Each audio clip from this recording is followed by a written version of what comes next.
Hello and welcome to Module 7 that deals with cargo operations in specialized shipping. Now there are three important specialized shipping services that we'll deal with in this module. First of all, the carriage of roll-on, roll-off or ro-ro cargoes, the carriage of liquefied gases in bulk, and finally the carriage of dangerous goods in packaged form. Now dangerous goods would normally be carried on liner ships, and we are discussing them here because they have special carriage requirements, and frankly, had I discussed them in the module dealing with liner shipping, the module would have become too big. So we have these focus questions in front of you. First of all, how are vehicles transported by ro-ro ships? How do such ships differ from other ships? How are gaseous cargoes transported by gas tankers?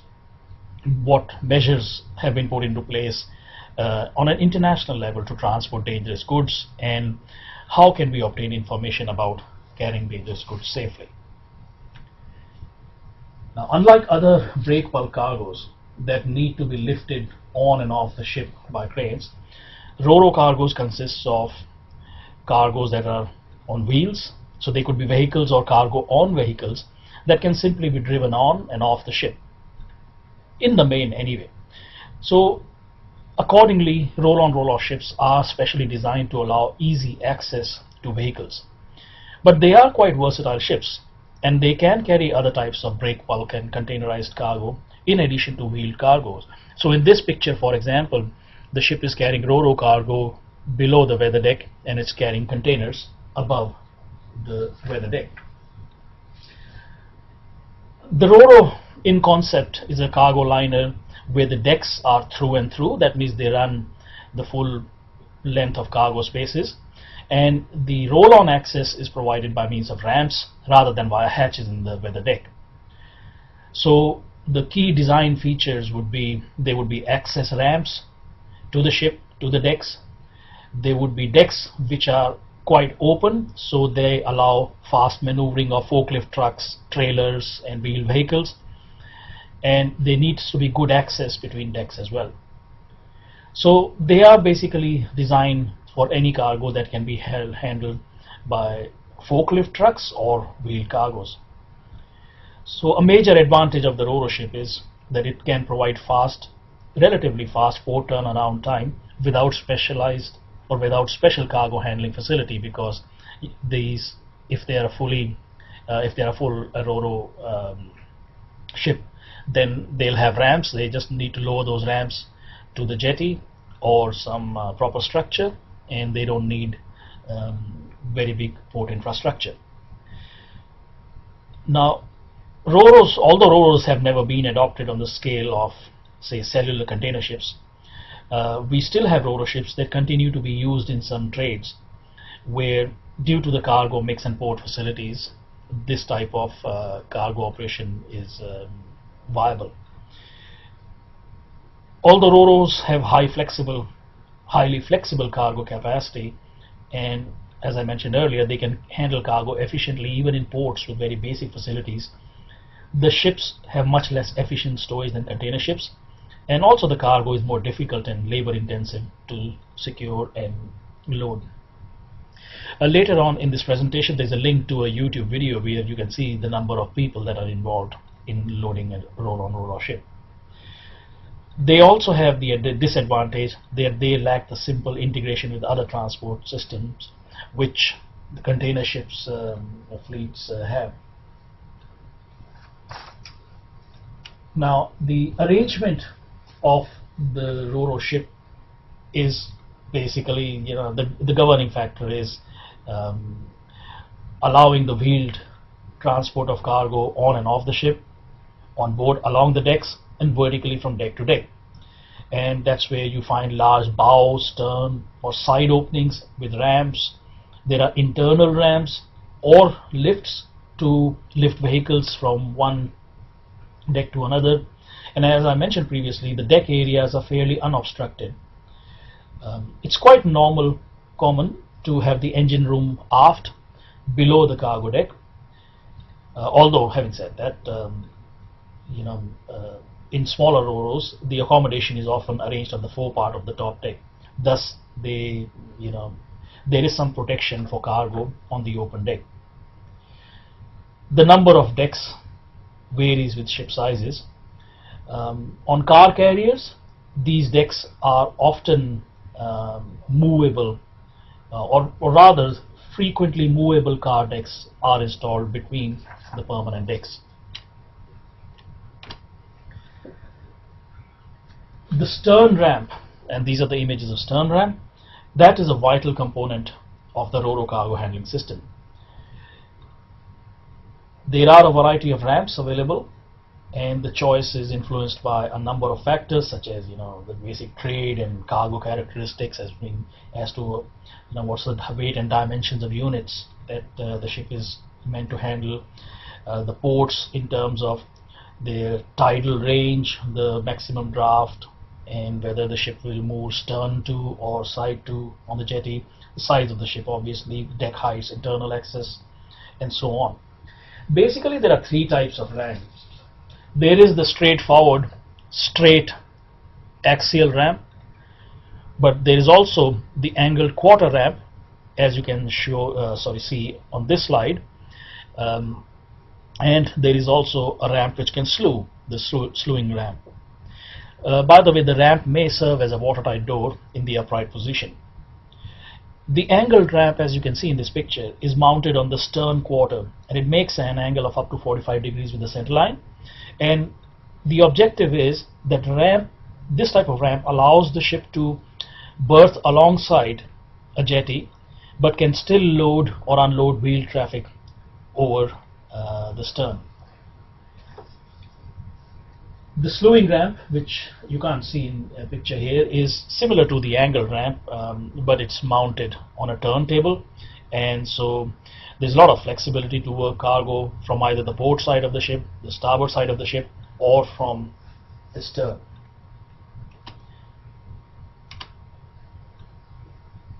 Now, shoreside reception facilities, they need to be compatible with the ship's facilities. The ramp slopes and the brake angles, where the vehicles pass over a hinge or at an angle where the ramp meets the deck or the jetty, they need to be such so as to avoid the vehicle grounding while in transit from the ship to the shore. Where tidal waters are present, floating shore links or adjustable link spans, as you can see from this picture, they tend to overcome excessive tidal movement, and they are useful in keeping the angle with the ship's ramp to a manageable level.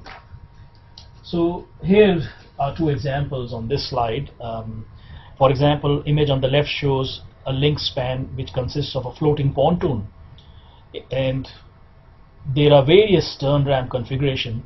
The pontoon is connected to the shore terminal by two bridges, so that, as shown in the picture, there are three vessels. They can be loaded and discharged simultaneously. Another example on the right hand side shows a link span which comprises a ramp which is hinged at the bank seat, and the structure is operated with the use of hydraulic cylinders that are designed to move it vertically. The link span can also be used by ships which don't have their own ramp, because in this example it is equipped with a hinged flap at the front end of the vessel, and the flap is also operated by hydraulic cylinders, and it will follow the ship's movements once positioned on the shelf on the vessel. Now, side ramps may be fitted in addition to the stern ramp. The side ramp can also serve as a substitute if the stern ramp is damaged. Dedicated car carriers will normally have side ramps, as you can see from these two pictures.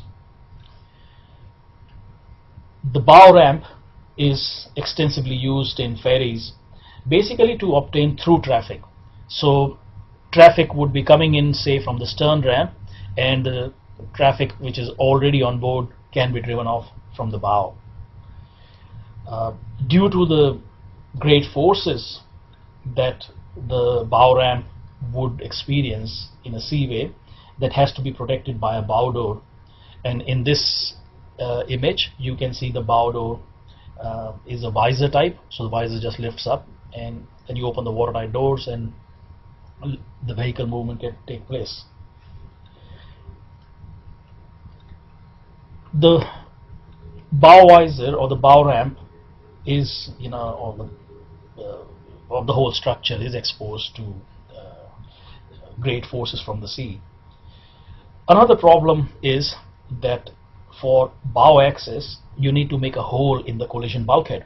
Now, collision bulkhead is the first longitudinal transverse bulkhead on the ship.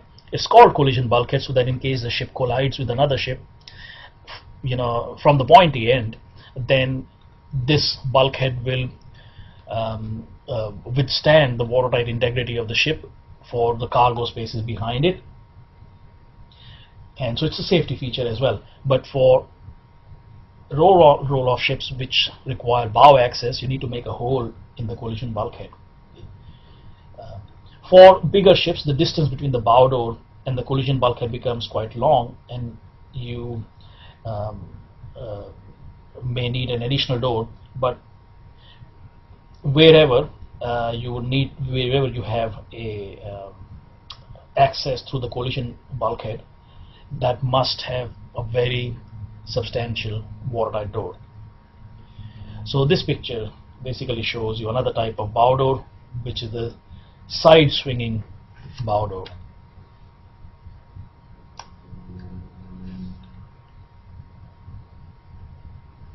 Now, for the internal transport, that means for movement of vehicles within the ship itself, ro-ro ships are supplied with internal fixed or hinged ramps or elevators.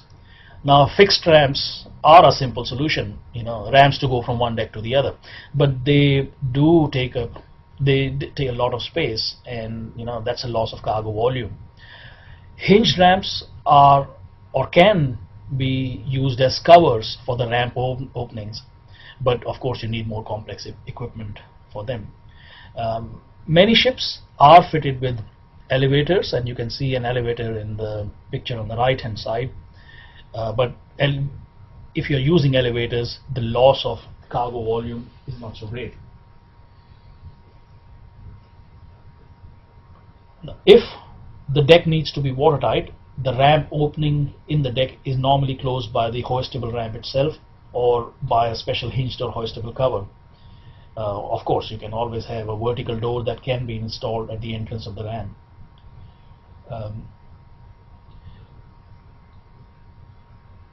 Elevators can be used not only instead of ramps but also in addition to the ramps. The main advantage is that they are less space consuming than the ramps, and the elevators or lifts, they can work between two or more decks. The driving methods of the lifts are usually by wire ropes or roller chains, or special type known as the scissor type lift is also common.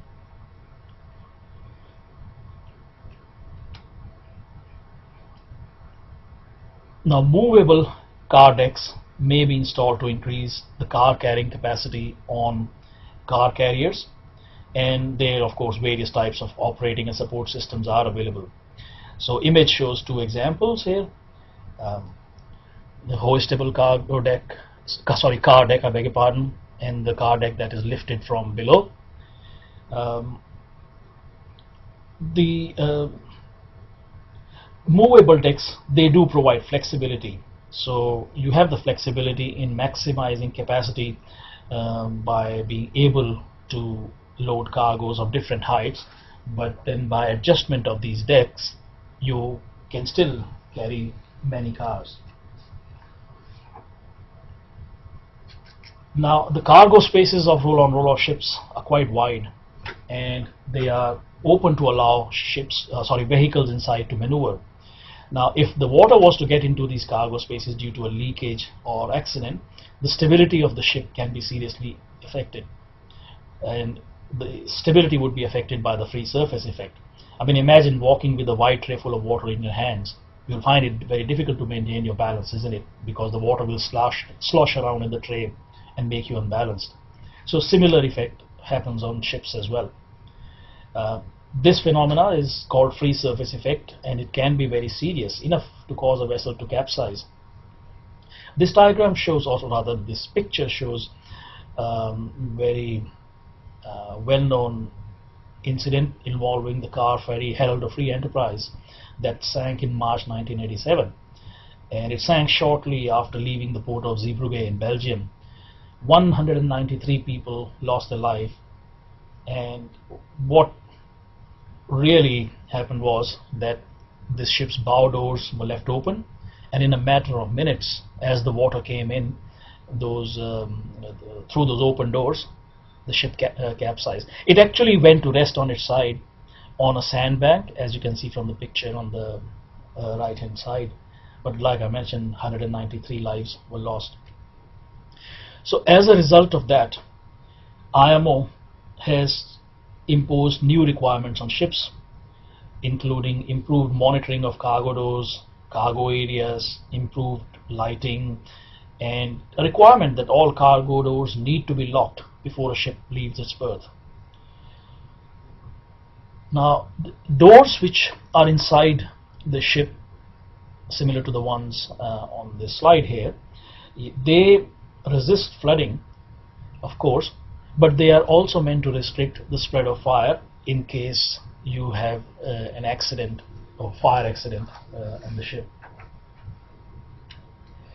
Now, securing and lashing of the cargo units on board is very demanding requirement when a ro-ro ship moves at sea. So a wide variety of securing and lashing systems are available, and of course the selection of appropriate system will depend on the type of cargo to be secured. Units that move on wheels, such as semi-trailers, they are secured on a ro-ro ship by using chains, webbing, wires, and essentially you fasten the cargo unit to the deck of the ship. Now, in addition to these chains, webbings, a trestle or a trailer horse that is also used in connection with securing of semi-trailers. The wheelless end of the semi-trailer is supported by means of a trestle for the time that the semi-trailer is on the vessel. The idea here is that when you tighten the securing arrangements or lashings for the semi-trailer, the weight is taken by the trailer horse and not the landing legs of the semi-trailer on the wheelless side, which may not be designed to handle so much load. Now, among roll-on roll-off ships, PCCs, which is the pure car carriers, and PCTCs, which are the pure cars and truck carriers, are quite easily recognizable because they've got a very boxy structure, as you can see in this image, and they are like a sail sticking out of the water, so they are greatly affected by wind and may not be so easy to maneuver. Some can be quite large and may be able to carry, say, 7,500 cars at one time. Now, on the slide I've got a link to a YouTube video which shows cars being loaded in a Korean port. It's I think the date of the video was 2011, and it just shows you, gives you a flavor of how roll-on roll-off cargoes, and in this instance car carriers, are loaded on a ship. So having talked about the roll-on roll-off cargoes, let's turn our attention to liquefied cargoes and the gas tankers that carry them. Now, a liquefied gas is the liquid form of any substance which at ambient temperature and at ambient atmospheric pressure would normally be a gas, or would be a gas. Most of these liquefied gases are hydrocarbons, and so due to the combustion danger or hazard, they are quite hazardous. Gases are always liquefied for transportation in bulk, simply to reduce their volume, because you can then move more cargo in a given volume of tank space. So this means that gas tankers don't carry gas cargoes in the gas or vapor form, but in the liquid form. So based on their physical and chemical properties, these cargoes could be carried either at pressures that are greater than atmospheric pressure, or at temperatures which are below ambient, or a combination of both. So we can have gas carriers which can be grouped as either fully pressurized gas carriers, or semi-pressurized and refrigerated gas carriers, or fully refrigerated gas carriers. In general terms, we normally divide the gas carriers into two main groups. There are the so-called LPG carriers, or liquefied petroleum gas carriers, which are designed to carry mainly butane, propane, butadiene, polypropylene, vinyl chloride, and some particular ones are able to carry ammonia. Then there are the liquefied natural gas LNG carriers, which are designed to carry liquefied natural gas, which is mostly methane. Before we look at the ship structures, let's briefly consider the cargoes first. Now, liquefied gases could be either the natural gas that comes out of the ground, or could be the petroleum gases, or could even be chemical gases. Now, LNG is a liquefied natural gas, and it's methane, which occurs naturally within the earth or in association with oil fields. Now, LNG is carried at its boiling point, which is minus 162 degrees Celsius.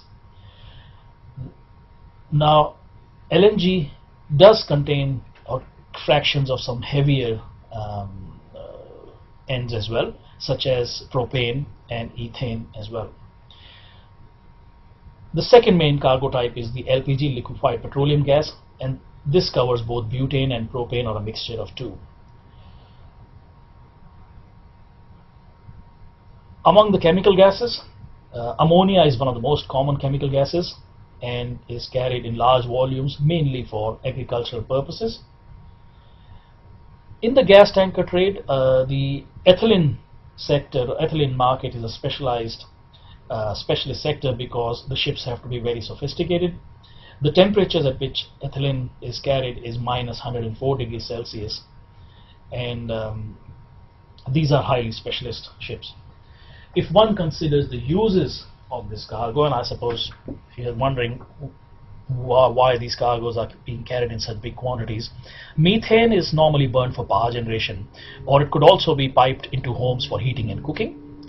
Propane is used for household heating, or also used as the gas for vehicles. Butane is normally bottled as fuel for cooking and camping. It is also an aerosol propellant. Ethylene is primarily an intermediate in the manufacture of plastics. Butadiene is used to produce synthetic rubber, and small amounts are also used to make nylon. Vinyl chloride is used to make PVC. Ammonia is used to make nitric acid for fertilizers and explosives, and it is also used as refrigerant gas for large plants. Now, all new ships are built to a code which is known as the International Code for the Construction and Equipment of Ships Carrying Liquefied Gases in Bulk. We'll simply call it the IGC code. Now, this code does specify things such as gas carrier design and the cargo containment systems. The cargo tanks are generally referred to as the cargo containment systems, and they are installed in the hold, in many cases as a completely separate entity from the ship. That means in many cases they are not part of the ship structure. Cargo tanks may be of the independent self-supporting type or of a membrane type. The self-supporting tanks are described as being type A, type B, or type C. Type A comprises box-shaped or prismatic tanks, so they are shaped to fit the hold. Type B tanks are usually spherical, but could be of prismatic type as well. Type C tanks are the pressure vessels, I beg your pardon. They would often be spherical or cylindrical in shape, but sometimes they are bilobe in shape as well. Membrane type tanks are integral tanks that may be built as part of the hull, as in a conventional tanker, although to handle such low temperatures and you would not be able to use normal steel, and so these are quite expensive ships to build as well. The type of system used generally depends on the particular trades. For example, type C tanks are suited to small volume carriage, They would mainly be found on coastal ships. The large LPG carrier would normally be fitted with type A tanks, and the LNG fleet would normally contain type B tanks or membrane tanks. So let's briefly look at these tanks or cargo containment systems. So looking at type A tanks first, these are constructed from steel that can handle low temperatures. By being constructed in a prismatic shape, they make maximum use of the space available within the hulls. Cargoes have to be carried in a fully refrigerated condition at or near the atmospheric pressure. In order to protect the ship's hull from low temperatures, and also to make sure that in case there is some leakage from the cargo tank, a secondary containment system is needed. The secondary containment system is also called secondary barrier. The space between the primary tank or the primary barrier and the secondary barrier on LPG carrier is known as the hold space or the void space, and this space may be filled with inert gas when flammable cargoes are carried. Looking at type B tanks, these are generally spheres, although under the IGC code there is a provision for constructing them from plane surfaces as well. Because of their design, they only require a partial secondary barrier that comprises a drip tray and a splash barrier.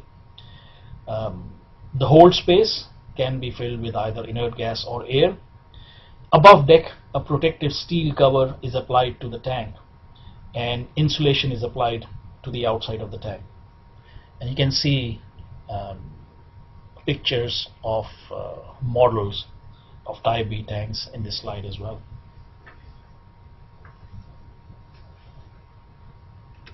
Type C tanks are usually horizontal and they are spherical or cylindrical pressure vessels. Now, this type of containment system is used in semi and fully pressurized gas carrier, and if there are deck tanks for LPG carriers, then they would be type C tanks as well. With this type of system, no secondary barrier is required, and the hold space can be filled with either inert gas or air. In general, when we talk about the membrane type tanks, basically the cargo containment system consists of a very thin primary barrier which is called the membrane, and that is also supported by a layer of insulation, and all of that is contained within the hull of the ship. Now, the containment system does need to be provided with a complete secondary barrier in case there is a leakage of the primary barrier. The two principal types of membrane systems in common use are named after the companies that originally developed them: the gas transport and the Technigas system. The membrane design, as you can probably see from this picture, makes better use of the inner hull space. So turning our attention first to the gas transport membrane system, which is illustrated in this slide. In the gas transport membrane system, the primary and secondary layers are constructed of invar. Invar is a steel alloy with very little expansion, so the temperature, cooling, and heating will not change the structure much. The insulation is provided by a layer of plywood boxes that are filled with perlite. Perlite is granular silicon aluminium oxide. I should mention that there's a fair bit of information contained in your readings as well, and you shouldn't make an attempt to memorize these various different types of cargo containment systems and so on, but you should have some handle on what's really involved when you're looking at a ship or operating a ship. It's useful to know what it's made up of. As far as the Technigas membrane system is concerned, the primary barrier is stainless steel, and that is constructed of corrugations or waffles, and the waffles allow for expansion or contraction. And insulation is provided by cellular foam, and in between the insulation layer you've got fiberglass and aluminium that acts as secondary barrier. This image shows you the rather an actual image inside a Technic gas membrane tank.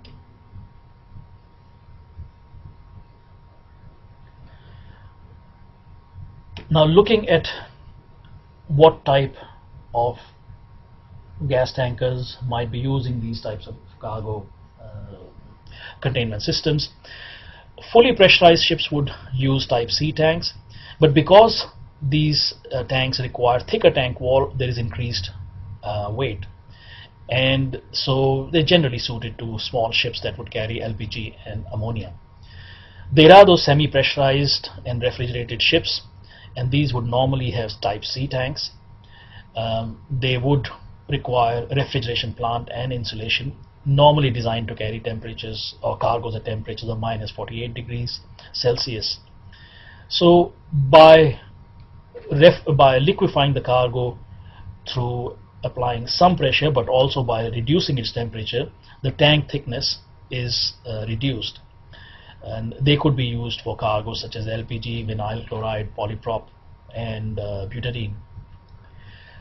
Then you have the fully refrigerated ships, and they'll be mostly type A tanks, and they would normally be designed to transport large quantities of LPG and ammonia.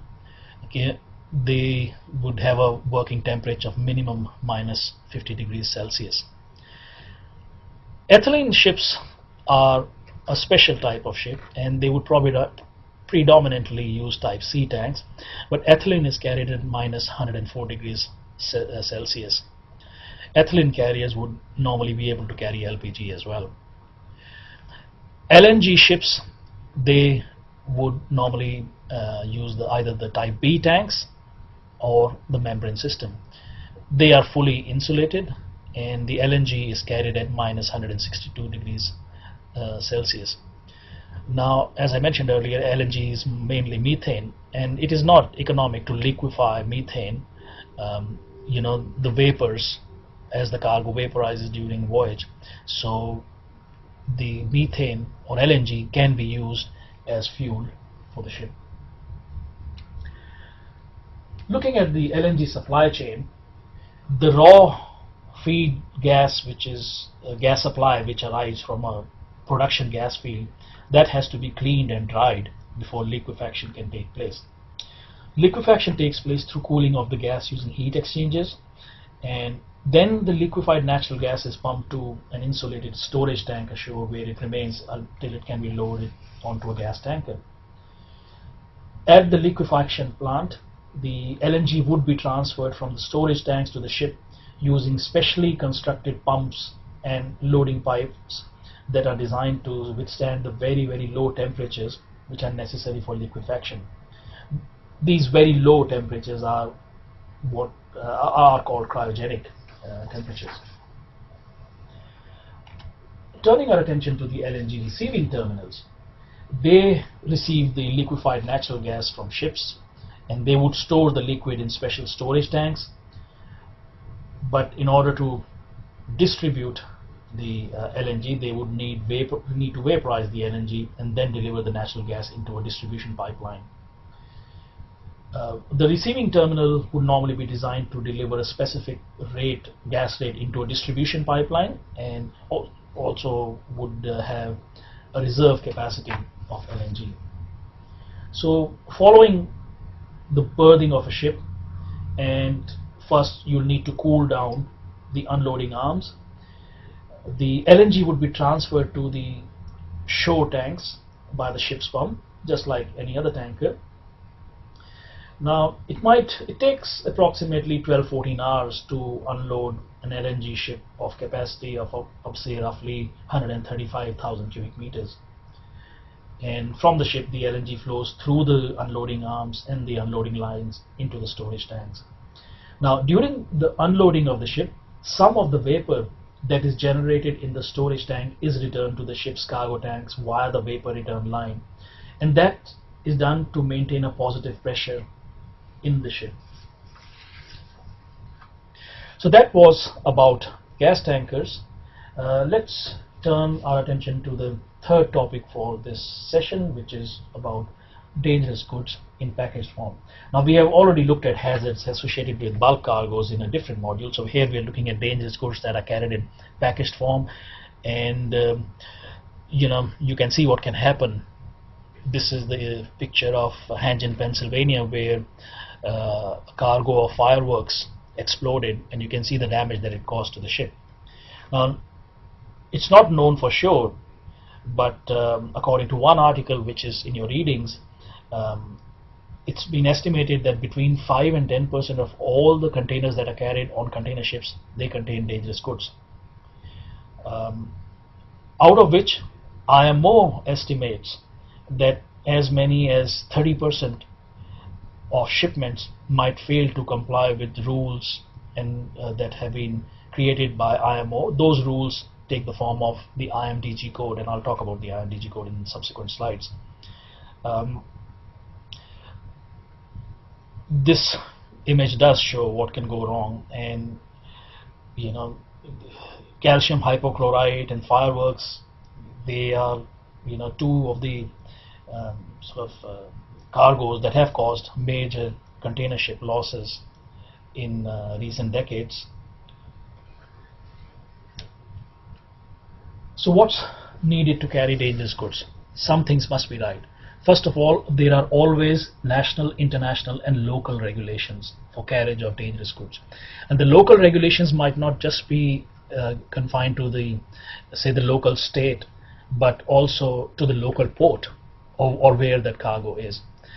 In terms of international regulations, IMO has developed the so-called IMDG code, which stands for the International Maritime Dangerous Goods Code, and all dangerous goods should be packed and labeled as per the IMDG code. When goods are stored on board, they should be stored and segregated from other dangerous goods as per the IMDG code, and they should also be accompanied by the appropriate documents. Now, in order to simplify how we deal with dangerous goods are divided into 9 classes under the IMDG code. By the way, the IMDG code that is provided in your readings has been superseded by a newer version, but the way it is used is still the same. There's a few minor changes to labels, marks and signs, and also the numbering of the cargoes, but in essence, if you look at the IMDG code that's in your readings, and in my slides also I'm using the same IMDG code, you will get the idea of what's in there and how it's used. So as I was saying, for ease of handling of dangerous goods, they are divided into 9 classes, and those class list of 9 classes list is on the slide here. And essentially each class groups cargoes that have got similar primary hazard. So class 3 is flammable liquids. So all cargoes belonging to class 3 would be liquids where the hazard is that they are flammable. Now, in order to quickly identify these classes,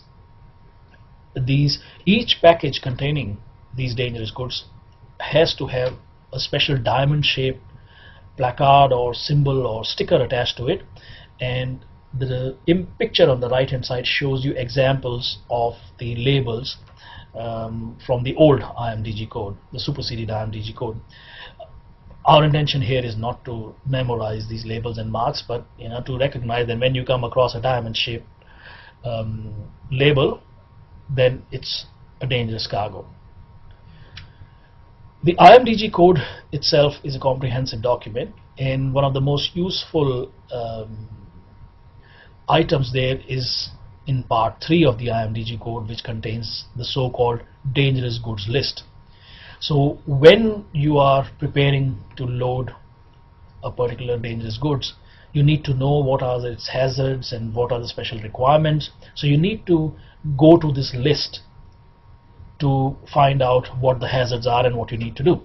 Now this list lists dangerous goods by means of it's a numerical list of 4-digit numbers, and these numbers are known as UN numbers. They're called UN numbers because or UN for United Nations, because the cargo is, so that there is no mistake in identifying the cargo, you identify it by the number.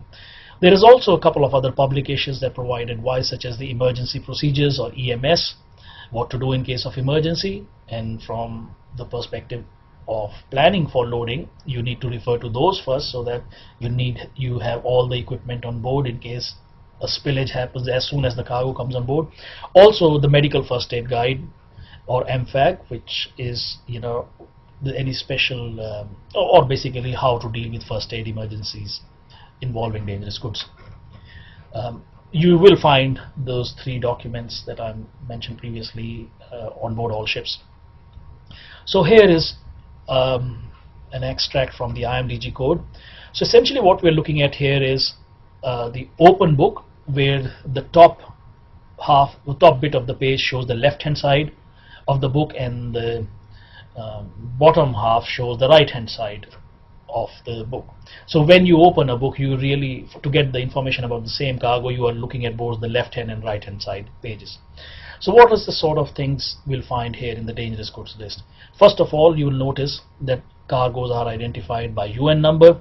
So in this list, for example, 1129 is butyraldehyde, if I pronounce it correctly, which is the proper shipping name.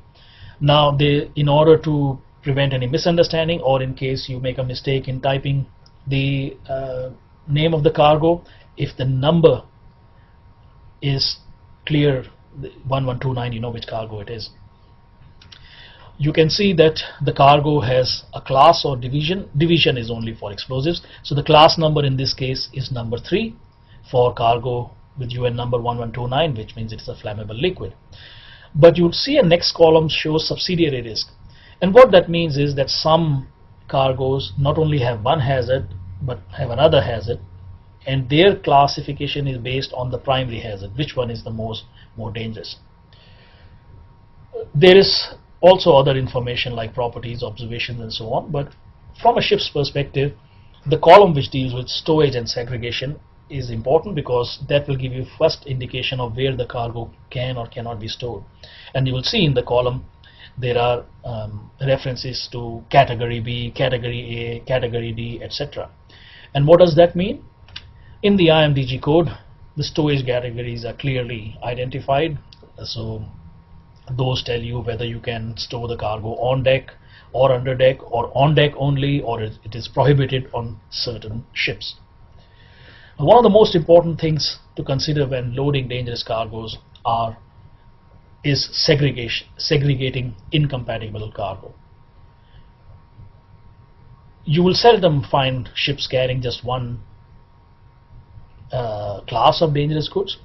So often there will be lots of cargoes with lots of different classes of dangerous goods, and in some cases they need to be kept separated from one another. So the IMDG code, if we are taking loose break bulk cargo in general, would contain a table just like the one on the slide here. And say for example, and it's very simple to refer, say for example we had cargo of class 4.2 and we had another cargo of class 3. So we go into this table and we find that if we go, if you see where those columns and rows meet, it leads you to a number 2. So what does number 2 mean? And so you look at the bottom of the table and you find that the numbers relate to certain stowage requirements. So number 1 stands for away from, number 2 means separated from. But what exactly does separated from mean? So you need to go into another page of the IMDG code, and that actually explains as well as gives you graphical representation of what these various terms away from, separated from means. So for example, if in our previous example the segregation requirement was that these two cargoes or one of these cargoes should be separated from the other cargo, what that would mean that they would have to be loaded in different holds when they are stored under deck. If they are stored on deck, then they have to be separated by a distance of at least 6 meters horizontally. And so you can see it's fairly easy to figure out where to store dangerous goods on board ships. As far as containers are concerned, they use the similar terms like away from, separated from, but because containers are not carried in, or carried on deck, and they're not carried in the same form as break bulk cargo, here the separation is indicated by means of container space, and it also depends on whether the containers are closed containers, or they could be an open top container or open side container, and so on. So there are tables like these as well, and this is just shown here for illustration. The IMDG code does provide graphical representation of what they mean by the stowage terms as well. So not storage terms, I beg your pardon, the segregation terms. So say for example in the case of a container ship, the term separated from means that if the container is, say one of the containers is stored where it's indicated by the black rectangle in these diagrams, then wherever you find the letter N, that's the place where the incompatible cargo cannot be stored. So if you're carrying a lot of containers and lots of different classes of containers, it can be a tricky exercise to load all of them. Now here's a small exercise for you based on the IMDG code extracts that are provided in your readings. You might want to figure out the answers to these questions, and this is just to make you familiar with the IMDG code and show you how easy it is. But it might be easy, but there is a chance, there's also an easy chance of making mistakes as well. That's what I was trying to say. Okay, and in the next week we can discuss the answers to these questions. In terms of documents, the shipper is supposed to provide a standard dangerous goods form to the shipping company or to the ship, which is called the multimodal dangerous goods form. The shipper also has to provide material safety data sheets, and the ship has to maintain a dangerous cargo manifest, which is a list of cargoes that are dangerous and gives details about the cargoes and where they are kept. Normally the list would also be accompanied by a special dangerous goods plan, and what that means is that especially in ports, if the ship catches fire or there is an accident and the local fire brigade comes on board, immediately they refer to the special dangerous cargo manifest and the plan. They know exactly which dangerous cargo has been stored where. In general terms, you'll find that in Australian ports as well as many other major ports of the world, there are certain requirements during unloading and unloading of dangerous goods that are observed. First of all, there are no naked lights, and smoking and unauthorized access is prohibited, so you'll find signs prohibiting all of this all around. A B flag, which is basically a red colored flag, and it's called burgee shape, so it's like a rectangle with a triangle cut out of it. That's flown by day, and an all-round red light is displayed from the top of the ship in the night. The firefighting appliances are always kept ready. An alarm is fitted at the entrance to the cargo space. And in Australia, you are not allowed to load leaking or damaged packages or containers. They must be rejected. So in this module we have looked at roll-on roll-off ships and cargoes, liquefied gas carriers. We've looked at their cargo containment systems. We've also looked at the dangerous goods, particularly with reference to the use of the IMDG code. This is the last of the 4 modules that deals specifically or directly with cargo operation. So the last 4 modules have been very, very focused on operations. That's all for me today. Bye for now.